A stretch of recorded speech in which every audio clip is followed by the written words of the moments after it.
Today, we are going to walk you through the steps to remove the trim pieces on your Garmin GPSMAP. A trim piece is a decorative piece of plastic that serves to cover the mounting hardware on a Garmin device.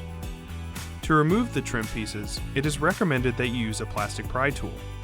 These are not included, but can often be found at your local hardware or automotive store. Do not use a metal pry tool, as this can damage the device. Starting from a corner, insert the plastic pry tool into the groove between the top trim piece and the housing. Put pressure on the back side of the trim piece using the plastic pry tool. Once the corner starts to loosen, hold that corner and slowly move the pry tool towards the middle of the GPSMAP. As you move towards the middle, continue applying pressure on the back side of the trim piece until that trim piece pops off. Repeat this process for the lower trim piece.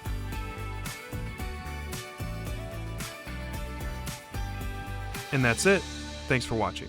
For more help, please visit marinesupport.garmin.com.